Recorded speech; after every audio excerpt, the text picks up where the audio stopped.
My name is Alex, and for as long as I can remember, my father and I were close. He taught me how to ride a bike, coached my little league team, and stayed up late helping me with science projects. When Mom died, he became both mother and father, wiping away tears at funerals, holding my hand through bad dreams, and silently shouldering his own grief so I wouldn't see the cracks. We were a team, unbreakable, or so I believed. Then, 3 years ago, he met Miranda. She was younger than me by just a few years, vivacious and confident in a way I hadn't seen in him since Mom passed. He introduced her as a friend, at first. He said she helped him laugh again. I was happy for him, even relieved. He deserved happiness. But the closer she became, the more distant he grew. At dinner with neighbors, he would call her by name, then pause, as if remembering I was there. He stopped asking about my college applications, stopped coming to my recitals. He'd say, "I'm just busy, buddy," and change the subject. A year ago, I came home on spring break and found a framed photo of them on my bedside table, the two of them, arm in arm, smiling wide. I picked it up and turned it over. On the back, in Dad's handwriting, "To new beginnings." I texted him, "Did you really replace Mom's picture?" He called immediately, his voice tight. "Alex, it's not like that. You know I love your mom. But I need to move forward too." I didn't respond. I put the frame back and spent the rest of the week staying with a friend. 2 months later, I discovered he'd cut me off entirely. No more money for school books, no more occasional rent checks, no birthday cards, not even a text on Parents' Day. At first, I thought it was an oversight. He'd always been a bit absent-minded. But when I told him I couldn't afford a flight home for Christmas, his tone was almost gleeful. "Maybe this break will help us all heal," he said. "Miranda thinks so." Her name dripped from his tongue like a toast. His words didn't sting at first. It was more of a dull ache, a quiet shock. My savings wouldn't last. My scholarship covered tuition but not living expenses. I kept working extra shifts, tightening my budget, telling myself it was temporary. I left his voicemails polite. "Hope you're well. Merry Christmas. Love you." No reply. Then one evening, scrolling social media between study breaks, I stumbled on a video. My father and Miranda laughing hysterically at a friend's wedding. In the background, I caught sight of Dad's best friend, my godfather, raising a glass and whispering something that made Dad snort in amusement. I replayed it. The whisper was clear. "He's so pathetic, starving himself for college while we're living it up." Dad's response was a choking laugh, as if someone had let out air in his champagne. The disbelief hit me like a punch. He was laughing at me. The man who once held me when I cried now mocked me behind my back. With my own godfather. With a bride and groom who didn't know he was still a father first, a husband second. For a moment, I paused the video and stared at the screen. It felt like watching someone I'd trusted stab me in the back, and then post the footage online. My first instinct was to rage. I typed a scathing message on his latest Instagram photo, something about a selfish coward who forgot his son. But my thumb hovered over send. I pictured his face when he read it, the mask slipping, Miranda's eyes narrowing. And I realized something crucial. If I exploded now, I'd play right into their story. They'd paint me as the angry kid, jealous of his dad's happiness. They'd use my outburst to justify every cruel word they'd ever said. So I stayed silent. I saved the video, downloaded it onto a secure drive, and began a quiet war of patience. I finished my semester, graduated with honors, and secured a decent entry-level job. I kept moving forward, refusing to collapse under their indifference. Inside, though, resentment simmered. It wasn't just about money or disrespect. It was about betrayal. About realizing that the father I'd idolized could throw me away so casually. Over the next year, I started noticing their mistakes. How they bragged on social media about extravagant trips, the designer rings they bought each other, the luxury car parked in their driveway. How they flaunted their lifestyle among my old classmates, oblivious that I knew exactly what each Instagram story said about me. "Look at us. We don't need him." I tracked their movements, public posts, check-ins at restaurants, business ventures. I built a timeline. I noted the dates he cut me off and the days he bought new toys for Miranda. I cataloged the pharmacies and vet clinics they visited. She had a new puppy months before they stopped caring whether I could afford groceries. It was petty, I told myself, but I needed the data because I was planning something bigger than a fight. Something that would leave them reeling in the fallout. Every month, I'd send them a generic holiday card and move on, never mentioning money. At family gatherings, rare as they were, I'd smile and ask polite questions, letting Miranda bask in my patience. Dad's face would flush with guilt, then anger. Miranda would eye me, confused by my composure. They didn't know that my silence wasn't weakness, but strategy. Because I was waiting for the perfect moment. The moment when the cracks in their perfect life would widen enough for me to slip in and shatter it completely. And that moment, I realized, might come sooner than I thought. Slowly, I rebuilt my life without him. I found a small apartment near my office, furnished it with thrift store finds and hand-me-downs, and learned how to cook meals that stretched 3 days. I put in late nights at work, earning a reputation for reliability. My manager, impressed by my drive, recommended me for a promotion. Within a year of graduation, I was making more than half of what Dad had used to send me each semester. Meanwhile, I watched Dad and Miranda on social media, always smiling, always lavish. I noticed how they bragged about their honeymoon in Bali, the beachfront villa, the private chef. Their posts gleamed like trophies. Look how well we're doing without you, Alex. But I was no longer the kid they could dismiss. I was the provider they'd spurned.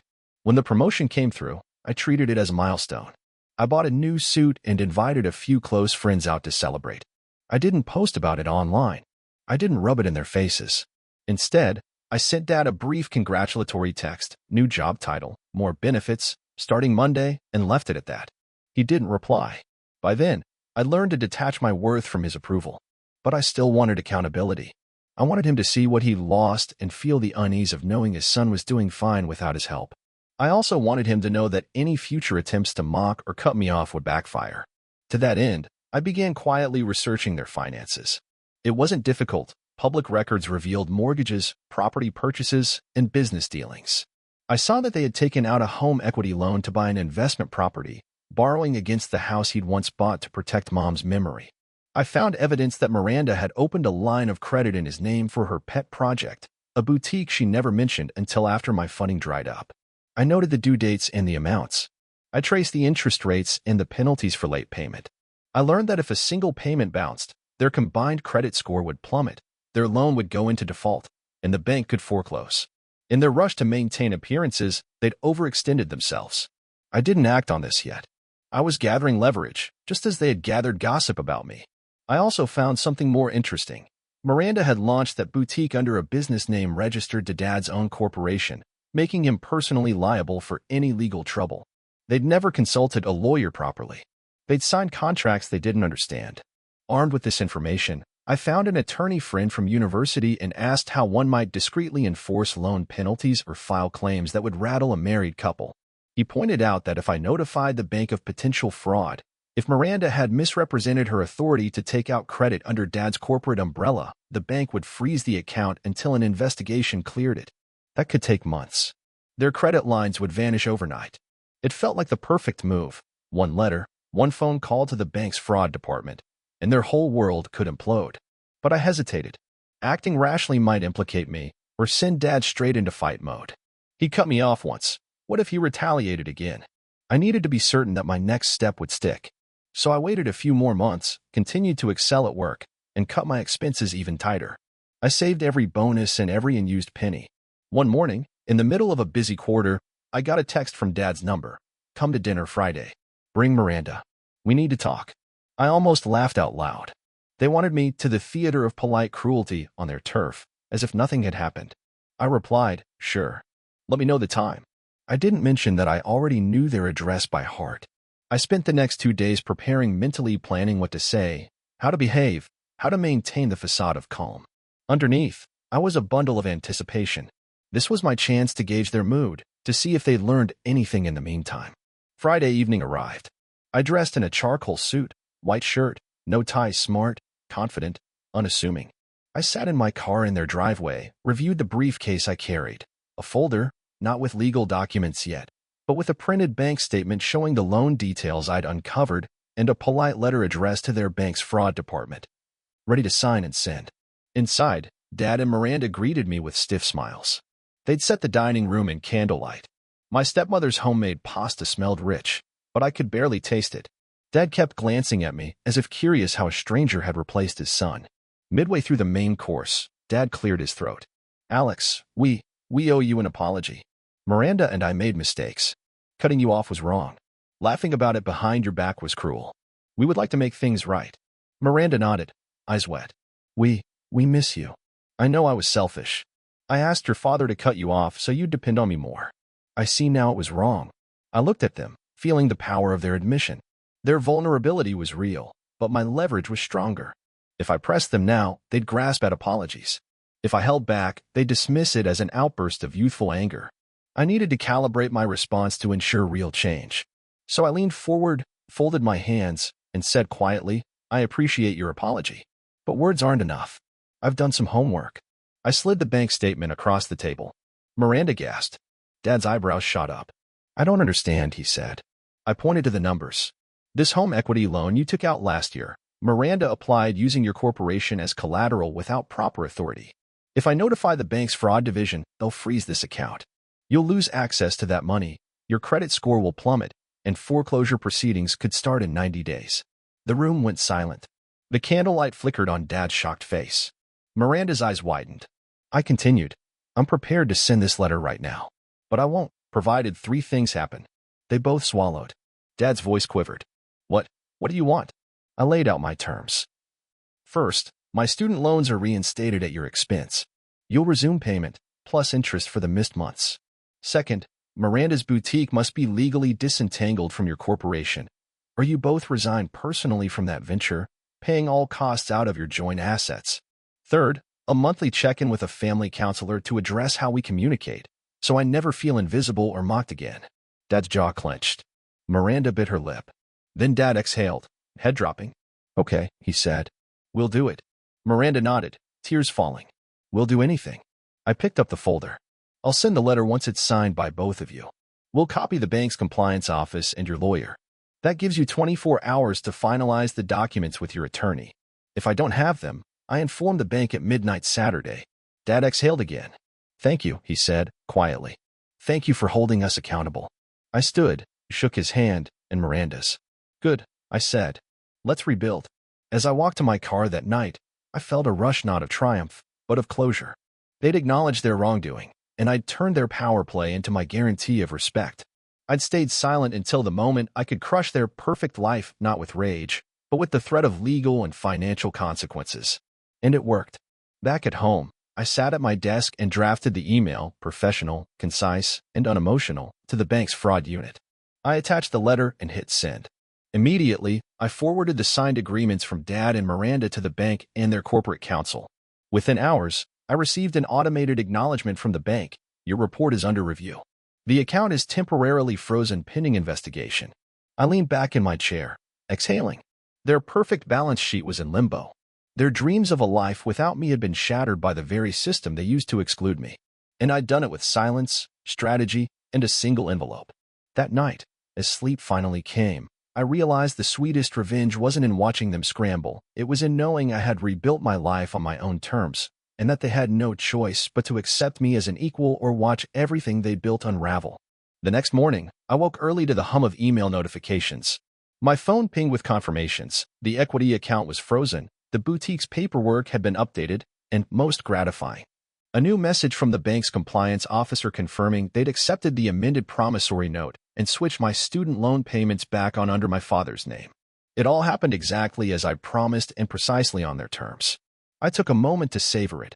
My gratitude wasn't born of schadenfreude, but of vindication. Their world, once seamless and predictable, now had a crack. And that crack was big enough for me to step through, unafraid. Later that day, I received a tentative text from Dad. "Can we talk tonight?" "At our place." I paused before replying. I could have insisted on a neutral location, but I sensed he wanted to show contrition on his turf. So I agreed. 7 p.m., I wrote. When I arrived, Miranda was in the foyer waiting. She looked pale and quietly shaken, but she offered me a small, genuine smile. "Thank you," she whispered, just loud enough for me to hear. Then she stepped aside. Dad led me to the living room. It was tidy, minimal, no photos of us, but also no sign of last week's confrontation. He gestured to a chair. "Alex, I owe you more than an apology." His voice cracked. I'd forgotten what it meant to be a father. He rubbed his hands together, as if dredging courage. "I know words can't fix everything, but I want to try. Can you let me try?" I measured my response. I felt his remorse, but I also held the knowledge that trust needed to be rebuilt, brick by brick. I nodded. "I'll try, if you try." He sighed in relief. "I will. First step, family dinner every Sunday. No phones. Just us." He hesitated, then added, "If that's too much, we can adjust." I want to start small. I considered it. Family dinners sounded simple, but after months of silence, it would be a big step. Okay, I said. Sundays. We stood and shook on it. It felt tentative, but real. Over the following weeks, I watched them scramble to make good on their promises. Dad reactivated my direct deposit, steady support, no questions asked. Miranda sent me a text on Wednesday afternoons. How's school? Anything I can help with? Her tone was earnest, not manipulative. I went to the first Sunday dinner with cautious optimism. Dad had cooked barbecue chicken, roasted veggies, the works. He even asked me about my week, my new project at work, my struggles with budgeting rent, my plan for graduate school applications. For the first time since high school, he was listening. Midway through the meal, Miranda stood up. Alex, I owe you an apology, too. She cleared her throat. I didn't realize how cruel I was trying to elevate myself by putting you down. I see now that it only made me feel smaller. She paused. I want to be part of this family, but I need to learn how. Her vulnerability surprised me. I offered, we all make mistakes. I'll help you, no judgments. She smiled, relief flooding her face. In that moment, the tension that had gripped the room began to dissolve. We were, for a change, a family talking honestly. Of course, not everything was smooth. There were slip-ups, an accidental comment from Dad about helping me when I can, a retort from Miranda when I teased her about a Netflix binge. But each time, we paused, apologized, and reset expectations. We were building new patterns. Meanwhile, I continued at work, growing more confident. My promotion had come with new responsibilities, mentoring junior associates, presenting to clients, managing budgets. I thrived under pressure. When a major account threatened to leave, I negotiated a win-win solution and secured a multi-year contract. My manager praised my leadership. I knew Dad saw those LinkedIn updates. He'd like them, sometimes even comment, proud of you, son, and then brush it off when I asked him about it. But I saw the change in his eyes at Sunday dinners, genuine pride, not the patronizing tone of before. 3 months after the forensic bank letter, I organized a casual house gathering for some friends and cousins. It was a low-key celebration. Pizza, board games, laughter. Dad and Miranda joined halfway through. I noticed Dad hanging back, nervous.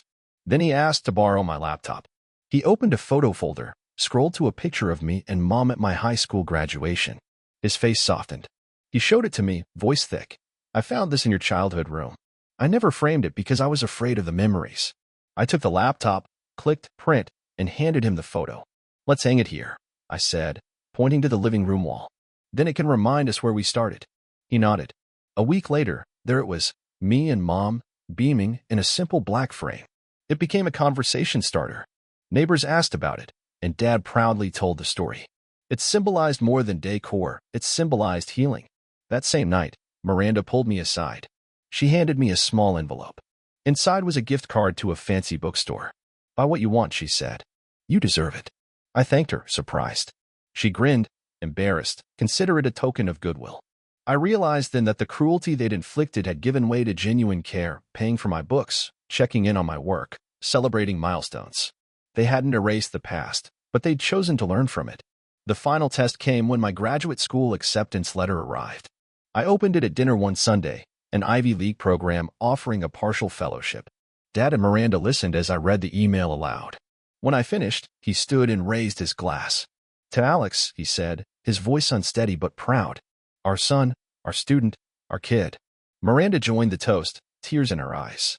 In that moment, I felt the full arc of our journey, from betrayal and mockery, through silence and strategy, to reconciliation and respect. They tried to erase me to please each other, but in the end, they'd enlarged our family by rebuilding honest bonds. I looked at Dad, knowing the liaison letter to the bank still sat in his inbox and signed. But I also knew he'd never rescind his agreement. He'd kept his word, cemented by my leverage and now by his own integrity. That night, as the laughter and chatter swirled around us, I realized the sweetest revenge isn't in crushing someone's life. It's in living so well that they can't help but celebrate your success. It's in staying silent until the time is right, then speaking softly but decisively to reclaim your life. And when you bring them back into the fold, on your terms, they discover a truth they'd forgotten. Family isn't about control or exclusion. It's about loyalty, respect, and unconditional love. We finished dinner late.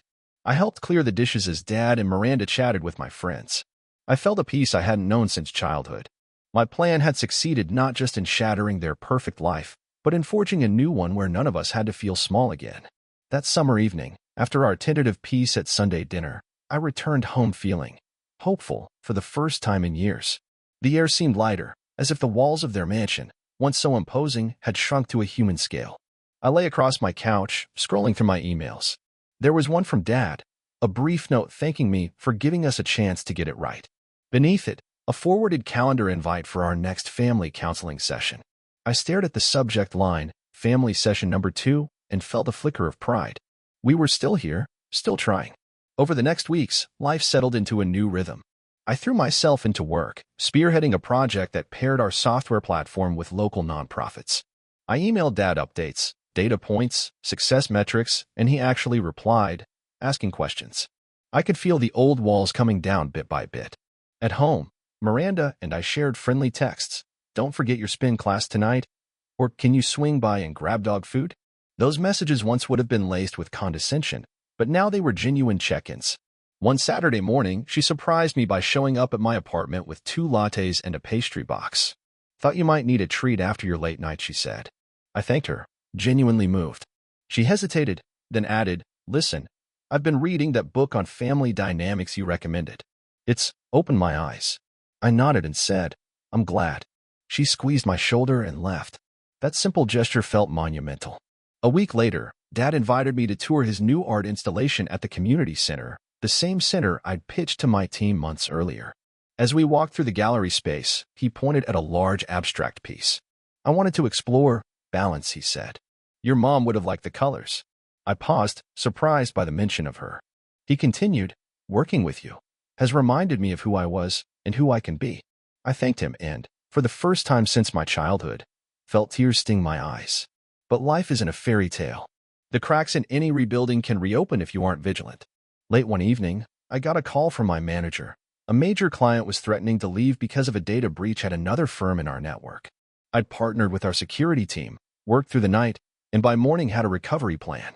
I emailed our C-level executives, CC&G Dad and the family CC I'd jokingly set up. Their reply was swift and appreciative. I exhaled, closed my laptop, and realized this was the professional validation I'd craved, but the personal one felt just as sweet. That same day, Dad sent a group text to Emily, me, and Miranda, weekend at the lake house? Barbecue, board games, no stress.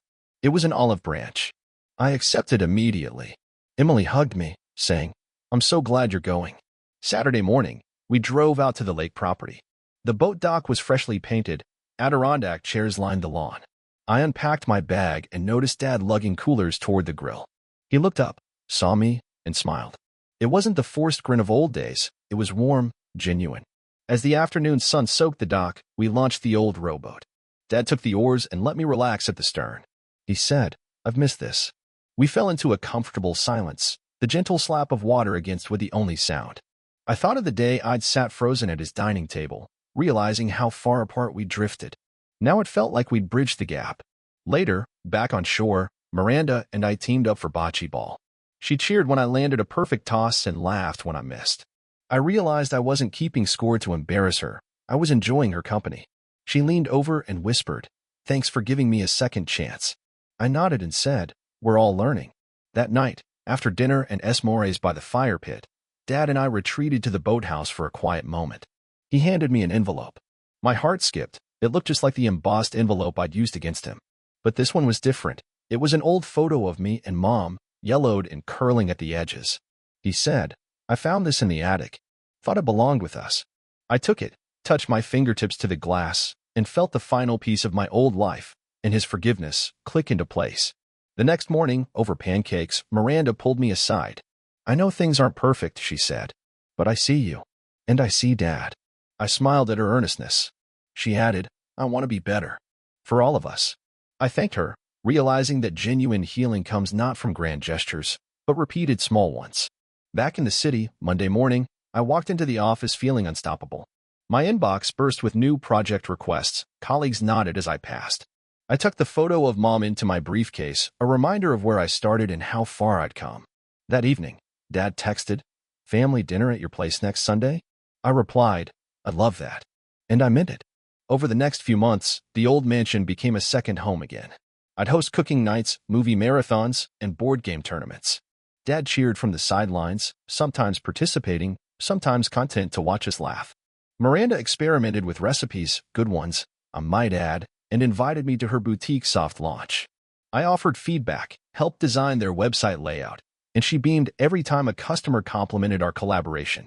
At our next family counseling session, the therapist looked at us, for seats around a circle, and said, "I see real progress here.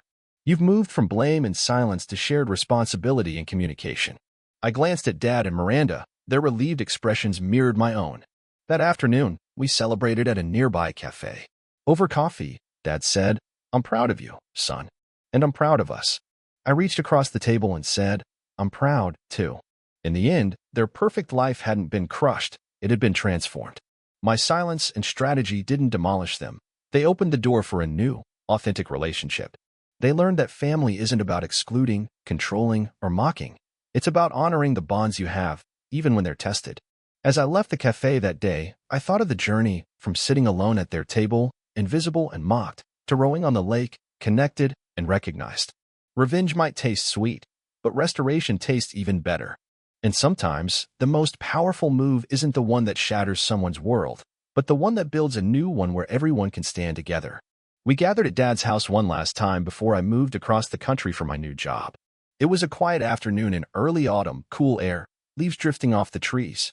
Mom's old record player sat in the corner of the living room, spinning a soft jazz tune she used to play when I was a kid. I felt a tingle of nostalgia as I looked around the room. Photos of family vacations, framed certificates of my Little League triumphs, and on the mantel, the yellowed photo of me and Mom that Dad had found in the boathouse. Dad was standing in the kitchen, slicing fresh bread, while Miranda set out bowls of soup on the table. I walked in, and they both smiled, waiting for me to take my seat at the head. It felt natural, even right, that I was there again. When we sat down, Dad cleared his throat. "Before we eat, I want to say something." He looked at me first, then at Miranda. "I know I can't change the past. I know I can't get back the years I turned my back on you, Alex. But I want you to know how grateful I am for your patience, your strength, and for giving us the chance to rebuild." Miranda reached over and squeezed my hand. "I'm grateful too," she said, "for the lessons you taught me about respect and kindness." I felt my throat tighten. I looked at them both, the man who'd once cut me off and the woman who'd laughed with him, and now stood before me genuinely remorseful. I realized that our story wasn't about who was right or wrong, but about how people can change when they choose empathy over ego. I nodded and said, "Thank you. I forgive you both." I meant it. The weight I'd carried, betrayal, resentment, planning my revenge, had lifted, replaced by something calmer and stronger, love. We ate in companionable silence, punctuated by soft conversation about my move, Dad's new art project at the community center, and Miranda's boutique's upcoming fall line.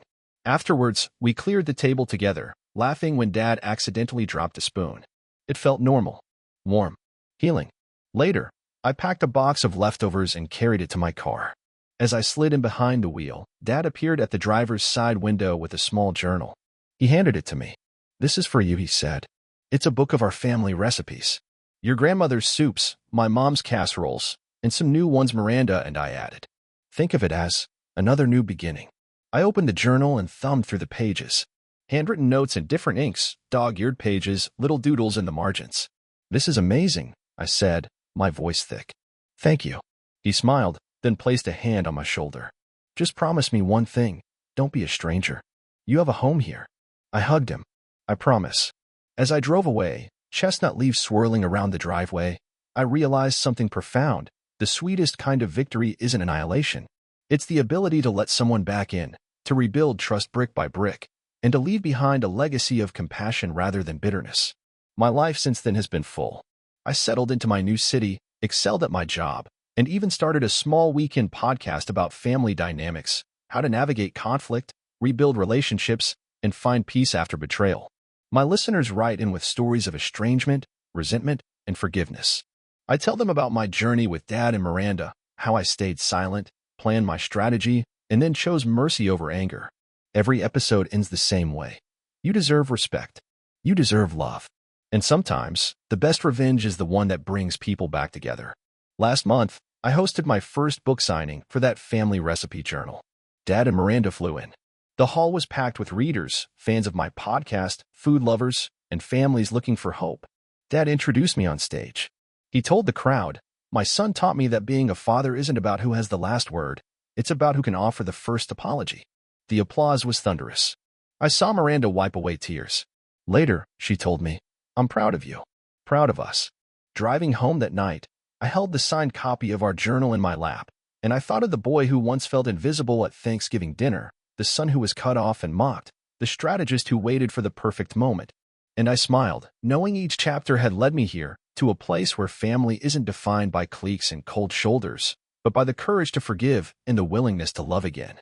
That's what came next, not the death of their perfect life, but the rebirth of a real one, where none of us are nobodies, and every voice matters.